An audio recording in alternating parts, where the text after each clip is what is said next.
can we spin this?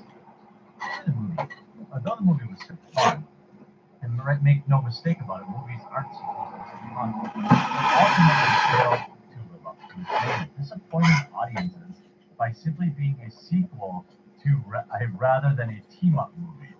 Yeah, it's literally called, it's, Ant-Man 2, Ant-Man and the Wasp. It is literally a sequel.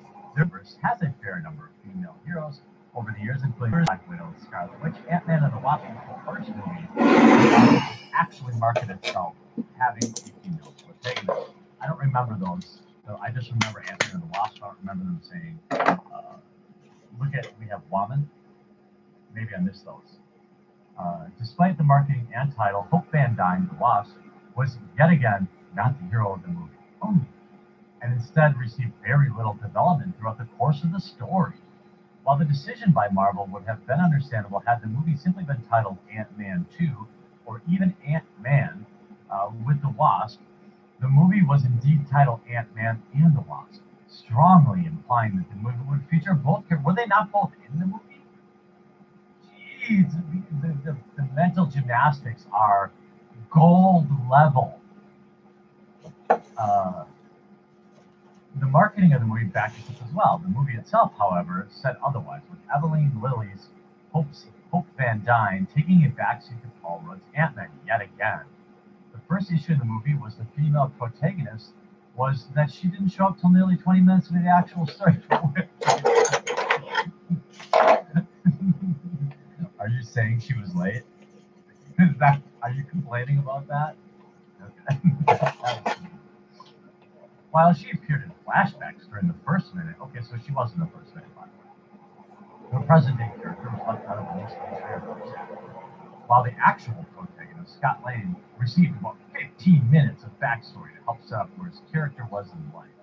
As the movie went on, Wasp still stayed out of the spotlight, though she did have some rather impressive fight scenes.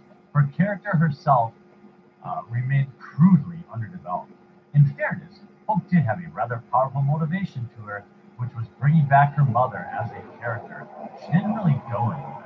She didn't have any defining flaws, which is a huge part of the issue with her character, as it meant that she had nowhere to go throughout the course of the movie.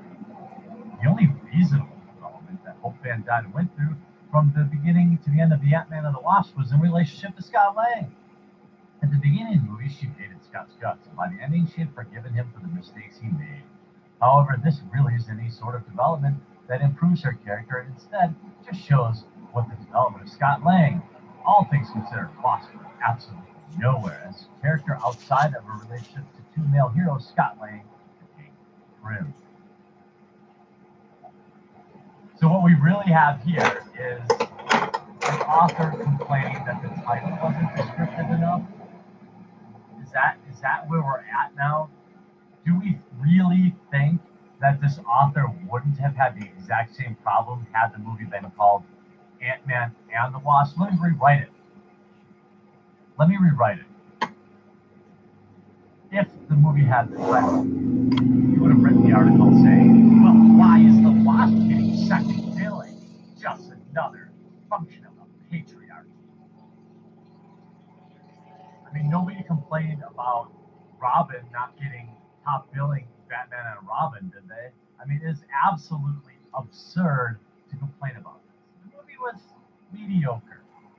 But of course, the article ends with, unfortunately, the horrible development and misleading marketing for Wasp and Ant-Man and the Wasp is enough to raise concern going forward in the Marvel Cinematic Universe. Marvel needs to do a lot better. Yeah, that's right, Marvel. You're making billions in the box office every year, but are you doing enough to push the narrative? Are you doing enough? One really wonders, are you doing your part to push ideology in your popcorn films about superheroes? And we have another article. By the way, this is the one that complains about the cutscenes at the end of the movie. Nothing about the movie itself, but this is just another rag website that we get to all point laugh at as we thumbs up the video because we're all amazing people. What was supposed to be a palate cleanser for Infinity War left the audience with an all too familiar feeling from April and May. The bigger problem is that the post-credit scene severely undermines the preceding 2-hour story about family and friends coming together, especially the 30-year reunion between Hank, Hope, and Janet. It's one thing to disappear Nick Fury and Maria Hill in post-credit scenes for a movie that was designed around obliterating half the universe from existence. Keep in mind, the big screen hasn't seen Fury since 2015's Age of Ultron. Yeah, that's a million years ago, 3 years. So their loss cuts shallow. In another thing entirely, you've watched a movie that is centered around an emotional reunion of the Prim Van Dyne family, and how can one not feel undercut by the cinematic universe? When you review the Marvel Cinematic Universe, the majority of these takes what's coming, providing including those to come, while Ant-Man and the Wasp post-credits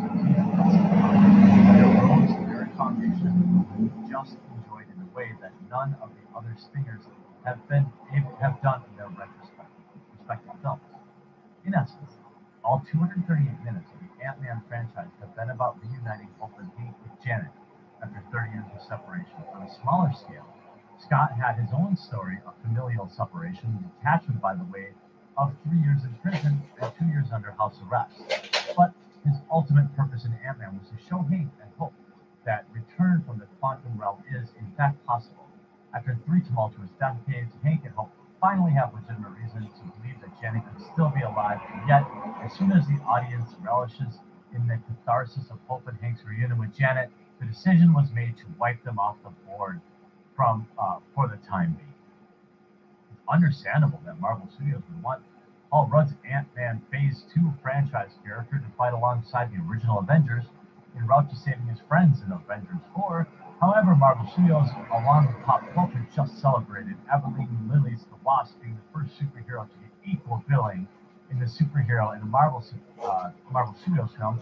Now that Hope has been banished, that progress is immediately undone as Scott/Ant-Man gets to fight along the Avengers again, while the Wasp is sidelined again.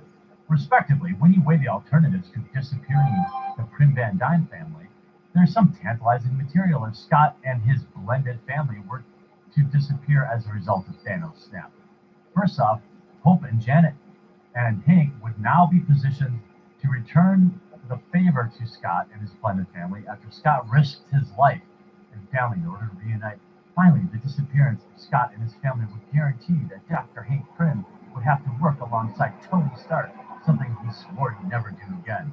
So essentially, they're complaining that they didn't like the coin flip. They didn't like who Thanos disappeared. Again, these people get paid to complain, and I guess in a way we get paid to laugh at them. I'm glad we're on the side at laughing and not complaining, because what kind of life are these folks leading? I hope you enjoyed today's video. I think I'm going to have 2 more for you today, at least 1 more. And I want to thank you for all the support you've been sending my way about indie, and remind you that The Incredible Salt Mine is live this Friday. I'm going to leave a link to the podcast. Make sure you subscribe. We're already starting to upload some clips, so I hope you enjoy them. We'll talk to you again a little bit later.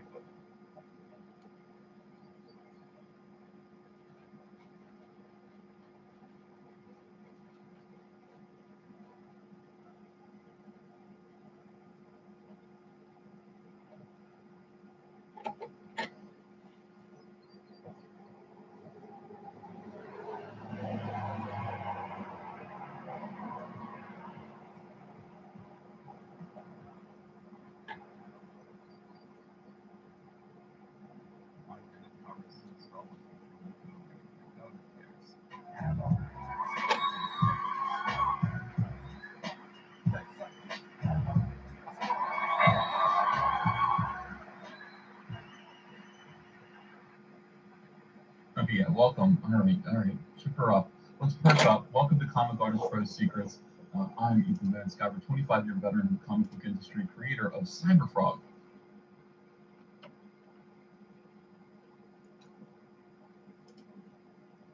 We're driving over to a house right now that my parents bought so that they can fully remodel, which means we can do whatever we want. We're now inside the house. Hi everyone, it's your boy Zach, and I just want to point out one thing. Shoot. Apparently, I was. One of my videos yesterday was very, very heavy on feet to the point where it's now being sold in Japan as fish. You know,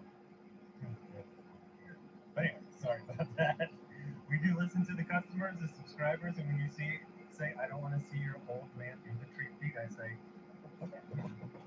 So anyway, my last video did really good. I was kind of surprised. It was, I don't know if I call it esoteric, but it wasn't a review and it wasn't about any new controversy. It was just kind of about sickness, and I was sick, so I made a video about sickness, and it's doing quite well. No pun intended. But I'm doing well because I got a little exercise and worked. Talked to my friends and rough house with a boxer. Man, those boxers, I don't know how I got to this age, and I didn't know that boxers actually box. Pretty cool.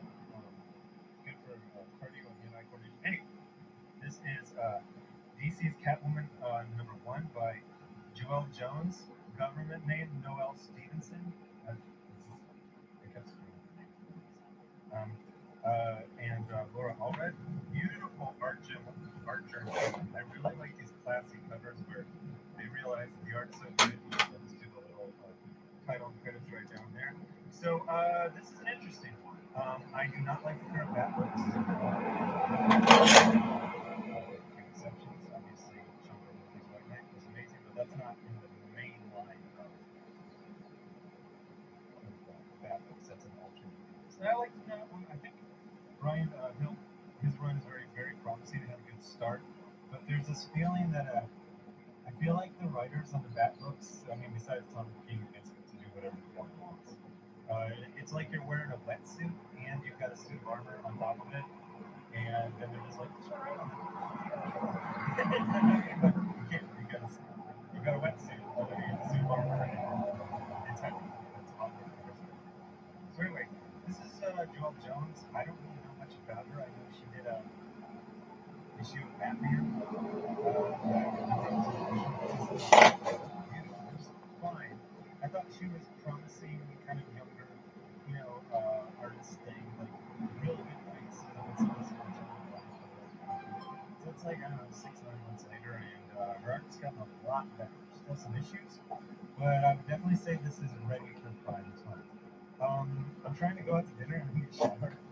So I kind of read this the first time and it was like, and then I go, you know what? I read that too. I read it the second time, but it took more time. I realized this was quite good. Now, Joelle Jones, her name is Noelle Stevenson. I don't know if she's written before this, but this was solid. And it wasn't just solid in that, people talk and it's interesting, but she does a cool bit. Now, I gotta tell you, to explain the bit, I gotta ruin the bit. So I will say, flat out, 3 minutes in, this is a recommend. So if you don't want to hear spoilers, I really can't discuss this in any way. So come here and the other ones who showed there's a bunch of Catwoman. So this is a copycat Catwoman, and they show her shooting these two cops, but there's a voiceover that you're going to assume is this one, and then there's actually three different things going on. There's this interview with the new villainess. There's the real Selena. She's out playing Yamahos. Uh, and then there's a Faco, and she's killing these two cops. So it's run together quite well. And at the first time, I thought she had just been voice and she was relaxing. And then it, I really respected it the second time I went through. Now I gotta say there are some things that I didn't like. So see how this is drawn and it looks good, and that's drawn and it looks good, and then we literally get like a Photoshop filter and we go background. You know, what? What? And see how this looks very nice and natural, and then stuff like this is very obviously, you Google man aiming pistol and then you use like the third picture. So one thing I gotta say is that this is yes, Richard has a distinct face, and she seems to be kind of a younger woman, so she's got this very pretty upline, skinny face. She's distinctive. She can just be wearing regular clothes, and yet she is still distinctive. able to tell the main character, and I really like this. So then we got she's in the city where all the it's very much a TV show where like every cop is of a different ethnicity. So you got like the Arabic cop, and then later she's talking to the Asian, and they got the Hispanic detectives. But I got a little bit of action. Smell whatever this is. I like how it's just a little movement that she runs. She doesn't have to do like three backflips. I just like stuff like this. Like, she she's going down there, but she's still like a lady. She keeps her, she's kind of hiding her privacy right there, and I like that.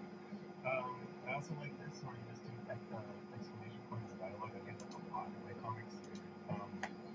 Weirdly enough, two of my comics, both Jawbreakers and Ironsides, have mute characters. So nice little bit. You got the guy tying the shoes, and she uses them as a vault to get in there. Nice, very good. I like this. So then we cut to the villain, and at first I thought they were doing like a Hillary thing, and then it's very subtle because they show her first that she's just kind of like an old lady, and then you see this line here on her nose, and then she proceeds to take her wig off, and they even get good stuff like the skull. So then you see her. One of the things that's cool is she takes the stuff off. She's obviously and she still talks like the same way. She's like random cinema science fiction. And like, she's like cut the crap. So then we cut to diversity police from every single TV show right now. And so, I prefer, and then this is what I call last Jedi syndrome. When every character you meet is a different ethnicity than the best person, it is diverse, but it's weird. There are major American cities where you go to some part and basically everyone's black. Like, if you want to say she went to a city that's majority black, just do that. But like, there's no city like this. There's no city where they're like, what are the demographics of this city? Oh, it's pretty interesting. It's 15% Muslim, 15% Jewish, 15% Mexican, 15% black, 15, and then they're like, oh, you got 100. It's like, stop. Stop. It would have been fine if you would have did like the Mexican coffee, the other Mexican. Okay. And then you got a little food. It's like race and age diversity. It's like, I really like her face. She's really pretty. I think she looks like the artist. I've seen a couple of pictures of Joel Jones, and she's pretty. So I'm going to say something right now. Okay? So I'll offer this as my friends. But pretty girls are different than ugly girls. And there's a confidence of an actual pretty girl that tends to lead off into other things. Laura already is the college. She's been deep in the game for 20 years or so. And she's really pretty. Then Joelle Jones is shown to be a very good artist.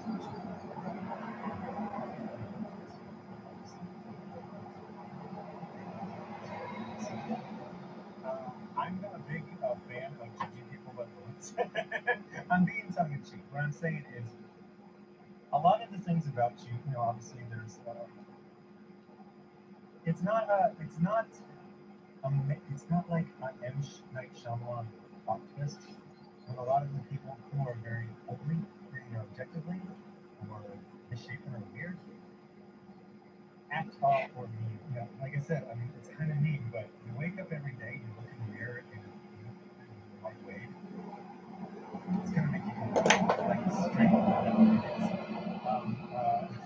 There's this thing in media where they always want to say that people or handsome people are mean or vain. Rich people are evil.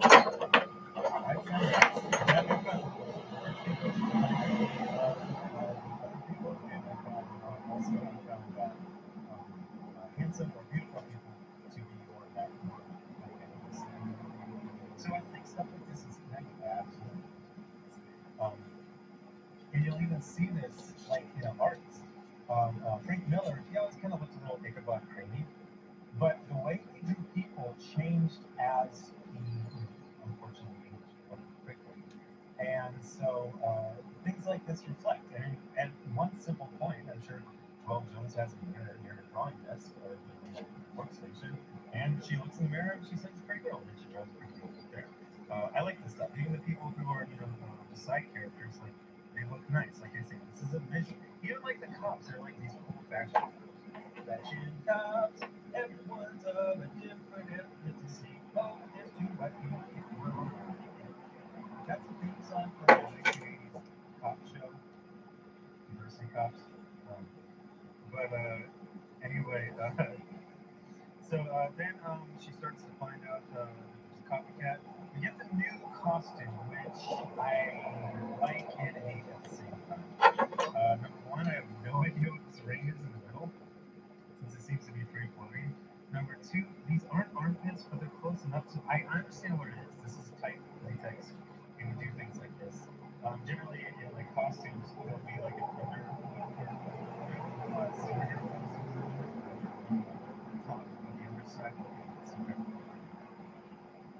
stretchy material. But then she goes and then she finds one of the copycats, and this is what I like. She goes, nice outfit. Too bad for you. It looks better on me. And she says, you wish you old bitch.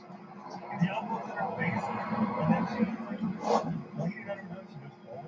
Okay, so this actually reads like two women. One of the things that is very annoying is when you have female writers like Smol, like Chelsea King, and they write Supergirl Hero Person, and they write women like no women have ever behaved in the history of the world. Women hate each other. They absolutely do. They freaking hate each other. Yeah, of course, they have some friends, but this actually was believable as two women interacting. Whereas when SJWs write comics, you get all women love each other, and female villains voluntarily give up and turn themselves over to female heroes because yes, Queen Slay. That happens in Jason Aaron's Lady Thor. So then we get little. Talk about when you actually draw it, it melts a lot better than stuff like this where you are like putting a filter over. That might be 3D models, and then this is like a filter over a photograph. It just looks better when you draw it, even if it's more simple and it's quicker. So we end with a little cliffhanger. I'm not going to show it because I don't want to show off pages, but for just to shorten this for people who like to pretend to be offended by me, I said that only pretty women are allowed to draw comics. Yeah, I feel like that should be like a little addendum. You know what I mean? It's like if you're looking to purposely misconstrue what I said, check out this video. Anyway, but good comic. I'm really glad that I took time to read it. Read it like a normal person would read it, not like a guy rushing to make a video in his car because 6:36 and we're going to dinner at 7. I don't know. That's true.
G'day ladies and gentlemen, welcome to Draw with Jazza. I'm Jazza and this is a video tutorial on how to apply and use my custom Photoshop brush set, which is available at jazzastudios.com. These are the brushes that I use for everything, my sketches, construction, painting, inking, all of that, and they're custom brushes that feel much more comfortable and create much more interesting results than the default Photoshop brushes and many of the custom Photoshop brushes out there that I've used. This is a hand-tailored set specific to my wants and needs, and I'm really hoping that you guys find it interesting and useful as well. Before we jump into it, two things I'm going to address really quickly. This is called a smudge guard and is used to help my hand glide across the tablet glass, and of course this, which isn't usually in the shot, is a camera which is going to be recording my hand drawing the things that I'll be demonstrating today, just so you can see in context what it looks like for me to use these custom brushes. Now I am using a Cintiq, which is like drawing on the screen basically, but these are as usable with Intuoses or bamboo tablets as well, which are more of the pad looking up at the screen type of tablets. Now first things first, to apply the brush set, select your brush tool or hit B to select the brush tool, and up here on the top left you'll see this panel. Now I have the brushes loaded in here, but if you don't and you've purchased them from the jazzastudios.com shop and you click this cog here, go down here to load tool presets, select that and import my brush set, and they will add to your brushes. And if you want to replace all of the brushes that you have, you can select replace tool presets, but that's not recommended unless you really want to remove all of the default brushes that you have. And if they're not showing, of course, select show all tool presets instead of show current tool presets, and then you'll be able to see everything in your presets panel. These are the presets that I've created, and there are 20 brushes, and the top 3 are my most used ones, and the top one is my construction pencil, which looks a little something like this. The construction pencil is the pencil I use to create construction lines for all of my illustrations, and it's modeled after my construction pencil in real life. So this is my real life construction pencil. I've modeled the brush tip and the textures of the brush in Photoshop to mimic the same feeling, so that when I draw digitally, I get that same really loose, relaxed feeling that I get when I draw with my traditional construction pencil. The lighter you press, of course, the lighter the pencil shows up, and of course you can press quite hard and shade areas and create some gradiented effects with the pencil tool in Photoshop, all the way up until its complete transparency. Next in my set of custom brushes, in my top 3 brushes, is my ink brush, which has a really solid outline that you don't get with your default Photoshop brushes. It has textures and dual brushing, which creates a really nice solid comic book style effect to create that really solid inking style that I really like to get out of drawing cartoons and comic book characters. With pressure sensitivity from the very fine to the very thick, and of course you can shrink your brush size and create some much more intricate styles as well. And then finally in my top 3 is my oil brush, and this is my main oil brush, though there are other oil brushes that I've created as well to work with this. This is great for laying down main areas of color and blending with itself until we get to using fine blending tools. Next in my set of brushes is my blender, which when you draw with it on its own doesn't look very pretty at all, but when you alt click and select the colors that you've painted and blend, you can get some really nice gradiented effects and make things look much softer while maintaining the painterly textures and that feeling of creating oil on canvas. Next is my details brush, which with the same oil on canvas feeling enables me to create detailed areas in my painting and refine edges and sharpen things, and simply swapping between your main brush and your blending brush and then to the detailed brush to adapt to the size that you're selecting and the type of detail and main areas of the image that you're creating. And then finally, I have my large brush, which I use to lay down large foundation areas of color. Next up are my set of brush pens, which feel almost quite like the ink brush that I've created, but they have much softer outline and have much more extreme thick to thin ratios. They can feel quite smooth. So there's a large, a medium, and a small brush pen, all of which work quite well together, and with the fine liners, which are up next in the set, starting off with a 0.1 and working into a 0.2. And much like real fine liners, they have very little to no actual pressure sensitivity in moving from thin lines to thick lines, because that's not really how fine liners work. But as they have different numerical values, you can switch between them for the different uses that you would have for a fine liner. Next comes my set of pencils for drawing and shading, beginning with my drawing pencil, which I use to create outlines and simple character sketches after I've created my construction line drawing. These pencil brushes maintain the perfect imperfections of traditional grey lead pencil drawing while enabling you to use the digital format with its flexibilities that come with it. With the set of drawing pencils comes a light and dark shading brush, which are very useful to create some gradients and transitions in your drawings, and they work well in isolation or, of course, together and complement each other as you use them. And then last but not least is my hair and fur brush, which I use to create textures and gradients and build-ups of hair in my oil paintings. So I'm going to create an image of a samurai using my construction pencil, and then I'm going to take you through my inks and show you how I apply them over my construction pencil brush.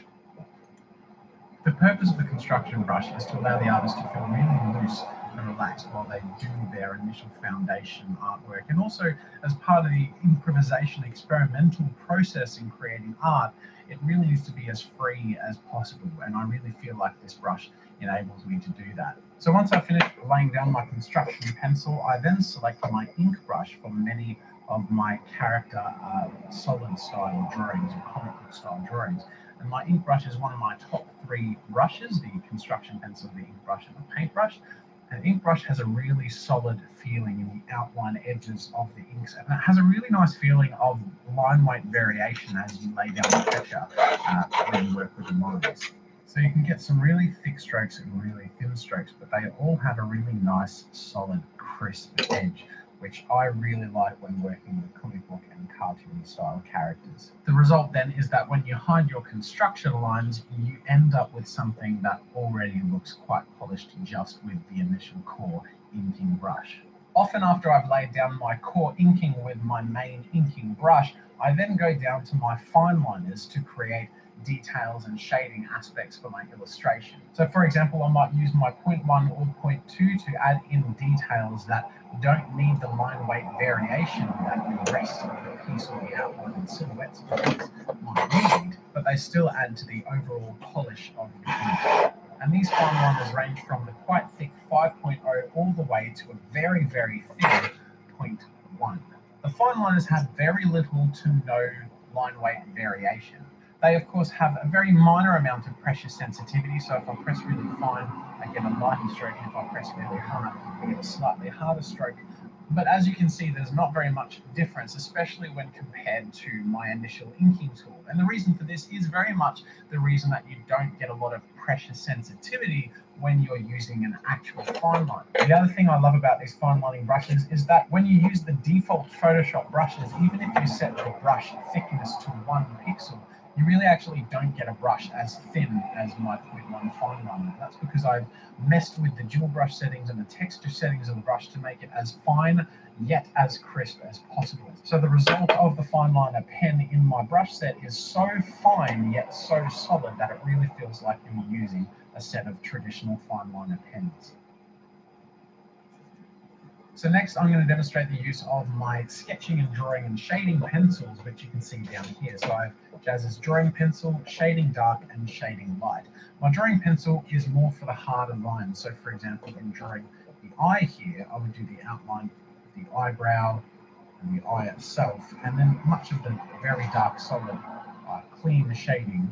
As you can see, it's textured to look as much like a sketching pencil as possible, and to really feel like you're drawing with your set of pencils on paper.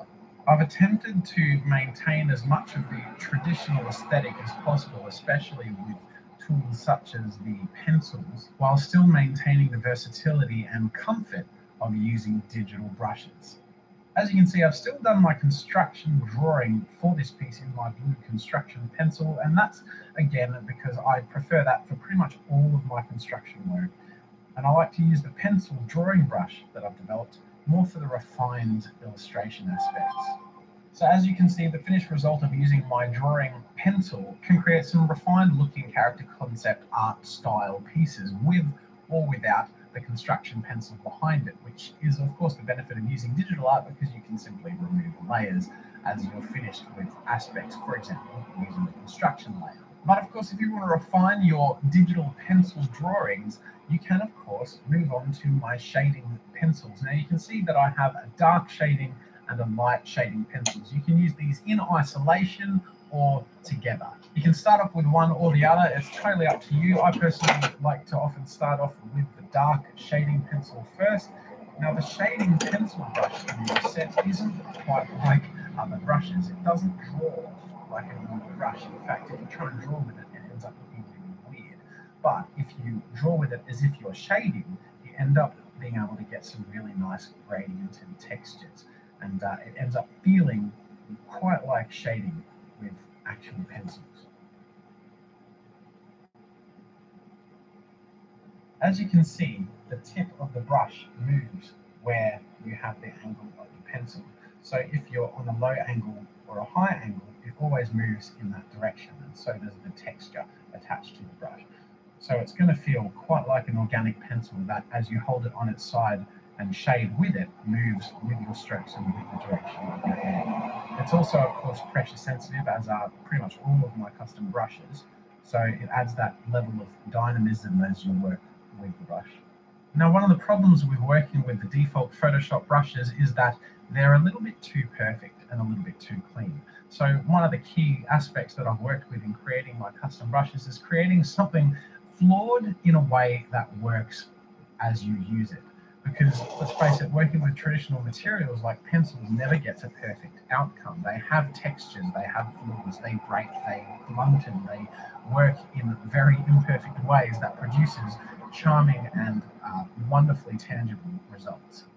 So I've tried to mimic these feelings through the brushes and tried to help the brushes work with each other as you move from one to the other and build up your images. Once I've done some heavier shading, I like to move on to my light pencil and add some of the really subtle gradients from the pure white to the heavier shading aspects that I've done. And you can of course do this in isolation and just have very softly shaded pieces, but I like to work in some pretty strong heavy-handed ways. So I've created the brushes to help complement that when I need to. The interesting thing about using these brushes is I feel like my hand moves differently with each one of them in a way that it would if it were using these different materials on traditional paper or canvas. So I'm trying to produce in these brushes a perfect imperfection, so to speak. And you can even whack on a texture behind it of like old paper and things like that and get that really nice natural aesthetic that comes when using pencils. So now I'm going to demonstrate the use of my oil brushes, and I have a few different oil brushes, and as you can see, one of the main top three ones is called Paint Brush, and it quite simply is a paint brush. And this is the main one, and I will get to that in a moment, but there are some other ones. I'm actually going to use this one first, which is my large brush, which is where I lay down a large area, which makes things a lot easier and quicker. First thing I like to do is select the area that is going to be filled in with the large brush. So for example, if I select the skin area of this character. So once you've selected the area that's going to be filled in, you can just use your large brush to very quickly lay down the foundation color that you're going to be using. As you can tell, I've put my construction lines on a layer at the top. You can actually bring down the opacity of this to make it less intrusive, but it's good to have there just to also see the very basics of what you drew, and then you can hide them later once you've put in the painting with some refined details. Now I've used the large brush for that one, and I can use my normal paint brush for the hair area, which is going to have its own clipping mask, and I'll just quickly fill that in. Now, nothing ever starts off perfect and refined, and as you can see, it starts off actually quite rough. But when I apply a clipping mask to my skin area and then use my core brush with a next layer of shadow, then you can see how slowly I'll build up areas of height variation by using the different colors. Now, this core oil brush is my most used one, and it can feel quite smooth as you lay down the base colors and start to add in the areas of detail. And the interesting thing about it is that it begins quite rough, but you can also get a lot of really refined results as you get along through your piece and start to refine it and add some polish. So now that I've laid down all of the foundation of the core aspects of light and dark in my painting, I can hide my original construction, and you can see it's starting to come together. And now we get to an aspect of the painting called blending, which is where by alt-clicking in an area and selecting that color, you can then lay down that mid-tone color to blend the lights and the darks. And this is where we sort of bridge the gap and make these really harsh transitions start to look smooth. So I'm currently doing the blending with my core paintbrush, and there's only so much smoothness I can get by using this brush, which is why I've created the blender brush. As you can see, if I paint with it on its own, it actually looks pretty abysmal as a brush, but when you use it as a blender, you end up getting really nice, smooth transitions, and it ends up looking really quite pretty, but you still maintain the brush textures and feeling of creating an oil painting as you work with it. And this enables you to make much softer, more subtle gradients that create a really nice flowing feel throughout the piece. So next come the details, and to do this I have a brush called Jazz's Brush Details. It's a brush that works quite like all the other oil brushes but has a much finer and more crisp edge, and then we can use this to lay down details throughout the piece. So it's really good in particular for areas that have some rim lighting. For example, if the light is hitting the cheeks here or on the edge of the nose. It's also really good to help separate areas.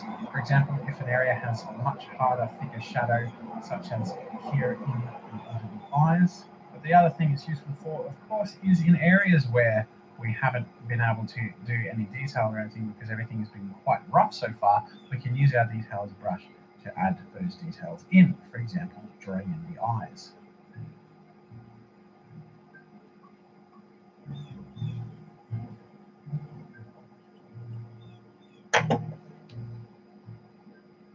So to create hair and fur, using my hair and fur brush, I slowly add a lighter color, layer by layer, in the areas where the light is hitting. And as you can see, I'm not just simply drawing as I have done with my other brushes, but I'm tapping and dragging lightly in the direction where the hair is flowing. And this enables me to slowly build up the hair texture. And the other thing, of course, that you can use the hair and fur brush for is to add some chest hair and other things. So it doesn't need to necessarily be something as intense as a full head of hair or a full-on beast. But by tapping and selecting a base color, you can add areas of hair throughout the skin of a character. So there you go, ladies and gentlemen. This is the result of my custom Photoshop brushes with the painting brushes, and I've used my core painting brushes for a lot of it, as well as my large brush, my detail brush, and my blender. And with those brushes, along with my hair and fur brush, you can see that you get a pretty naturalistic looking and feeling result. They're really fun to use, and I'm really hoping that you guys enjoy using them and have enjoyed this video tutorial as well. Thank you so much for watching, ladies and gentlemen. I really appreciate your support. Once again, you can check out my Photoshop brushes by going to jazzstudios.com on the shop. The link is also on the screen and in the description. Thank you so much for joining, and until next time, we'll see you later. Thanks for watching. If you enjoyed this video, subscribe to my channel to see new content every week. Check out more of my stuff by clicking the annotations over there. If you want to support my work and get a few goodies for yourself, head over to my store for archives, ebooks, and get yourself something nice. If you're looking for a great place to collaborate, explore, or share your own content, head over to newgrounds.com. That's it for now, and until next time, see you later.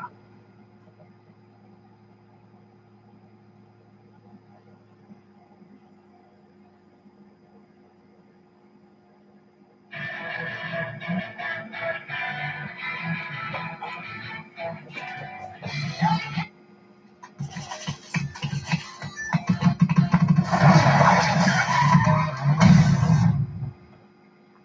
ladies and gentlemen, welcome to Draw with Jazza. I'm Jazza, and today I'm going to be using Adobe Photoshop, and the methods I'm going to be talking about should be applicable to other programs. And I'm going to break down digital painting into 5 easy steps. Now, of course, there's not a specific right or wrong way to digitally paint, but recently I've been working on a lot of artwork for my upcoming book on character design, and I realized that in a lot of the processes I use the same basic steps. Now, I've also jumped forwards in time very quickly so I can show you these 5 steps before I go through them one by one and go through the whole process with you, but you'll be able to see very quickly right now what those steps are and how they each visually make a huge difference. So the first step is flat colors and setup. And this is where we put down the very basic flat colors, decide on our core palette for the character or whatever we're painting. Step 2 is the paint blocking. As you can see, this is where we very roughly put in the skin tones, hair tones, whatever shade and light goes into the image in a very rough way, and start to allude to the gradients and the way that the light is going to be hitting, and we'll go through all of that detail later. The next step, step 3, is blending. And basically, as you can see, all this does is really smooth and soften the transitions in these shadow and light tones, and I'll go through how we do that with different brushes later. Step 4 is details, and this is where everything starts to really jump out, and we use different techniques like doing hair textures and also rim lighting textures and lighting on the edges of the character. And then the very last step is step 5, which is refinement, which is where we finalize and create our finished image by using things like dodging and burning, altering our saturations, and playing around with some textures and overlays. So that is the process, but as you can see from the end to the beginning, there's quite a dramatic difference between what we start off with and what we end up with. We end up with something quite refined and ready to be applied to various contexts, and this is the style of painting that I use all the time, quite a lot, and specifically that I'm using for the book that I'm working on. And because I've been doing it so repetitively, I just thought it might be fun to go through the process with you with an image that might unveil the process to you if you're interested in painting in this way. And hopefully you'll find a few interesting tips and tricks through the course of doing this. So the first step, as you can see, I've got my image here. This is not part of the step. So creating the illustration of the line work or however you go about that, that's separate. So if you want to learn how to draw or do the line work and all that stuff, that's, I have other tutorials on that, so feel free to check out the content on my YouTube channel. But that aside, I'm going to hide my construction work. I should mention on the offset that I'm using my custom brushes. These steps are applicable with other brushes. So you can use the Photoshop default brushes. If you use custom brushes by someone else, then that's fine. But if you're interested in what I'm using, these are my custom Photoshop brushes, which are available at jazzstudios.com. So I've used the construction pencil, which looks something like this for the construction. Then my inking brush, which looks like this for the line work, which you can see on top here. I work at high resolutions, and the inking brush has a really, really sharp contrast. So if you work at lower resolutions, it's going to look pixely, it's going to look a bit like that. But because I work at high resolutions and really wanted a very strong contrast, I use that. But for the painting itself, I'm going to be using my paint brushes. And they look, let me just pick a random color. They look something like this. So when you press light, as you can see, it paces it down lightly, and then as you press thicker, it builds up. And we're going to use a few different methods to create some more three-dimensional looking painting stuff. But the first step in my 5-step painting method is flat colors and setting up the image. So by flat colors, I mean, quite simply, setting up the flat default colors to your image. Now, as you can see, I've sort of pre-prepared that with this image here. Basically, what you're finding is the very basic primitive palette for your image. So I've found a skin tone and a hair tone. I actually haven't colored in the other details of the face, the things like the eyes and the ear and ear, because they're pretty easy to go through and have a layer underneath other Photoshop, and I can just go through here and pick the color I want and paint that in there later And as you can see, because it's on the lowest layer and I've already laid down the other colors of the skin and the hair, it's going to appear behind and at the back. So it's going to be easy to paint in nice and well. So that's step one, putting down your very basic colors. Now, the next step is the paint blocking. This is really the rough part, but it's also going to do the most. So to make this process really, really easy, I love to use a feature in Photoshop called clipping masks, and I talk about this in pretty much every Photoshop painting tutorial that I ever do. I'm sure there are other ways to do it in other programs. In Photoshop, it's really easy. You create a new layer on top of the layer you want to work on, and then you alt-click the line between these two layers. And then what that does is it means that when I select a color, I'm going to select a slightly darker tone for the skin, bring my brush size up, and when I paint, even if I paint over the edges, obviously I'm not painting the skin like this, but as you can see, it stays within the parameters that I've set up. So that's why step one is really cool, because you set up the basic color, but it's also like the area that you're going to be painting in. Then in step two, we do the block painting. And how this works is we select the next color. Usually I start off with a deeper tone, a more shadow tone, and I start to paint in some of the shadows, and it can be really rough. And it is quite literally blocking in. It's where we're just roughing in the very basics of where the light's going to hit. So to do this effectively, you want to first decide where your light source is. I'm going to delete what I've painted and help you sort of figure out how we go about this. I'm going to set up a layer at the top with a guide for the light. So I'm just going to draw a little sun here. That's my main light source. Now we're going to get to lighting a bit later, because as we go through the refinement process, we're going to add other light sources, but we do our basic painting with one main light source, and then we can play around with that a little bit later. So now that I've decided where my main light source is coming in, you can see I've drawn a little bit of a 3D arrow, so it's a little bit more at the front and it's higher up. To select a deep skin tone, you just click on your color palette here and you can pick the color of the skin that you have there. And usually what I like to do when I go deeper is go down into a slightly more saturated and darker area, and I also like to go a little bit more red. Now something that's also useful to do is set up a palette. So I'm going to paint this here on the left, and I'm going to select my base skin tone and paint that here on the left as well. And that means then when I go to my clipping mask layer where I'm going to paint the skin, so if I hold Alt and click on this darker tone here and then paint, you can see that I pick that tone. And this comes in really useful because you can then select mid-tones between these colors. So you can see I have a very stark contrast between this darker area and the light base tone of the skin. If I hold Alt, somewhere between here, I pick the color between them. If I paint it nice and strong, you can see how that's sort of a mid-tone. And that's how we create a very beginning aspect of blending.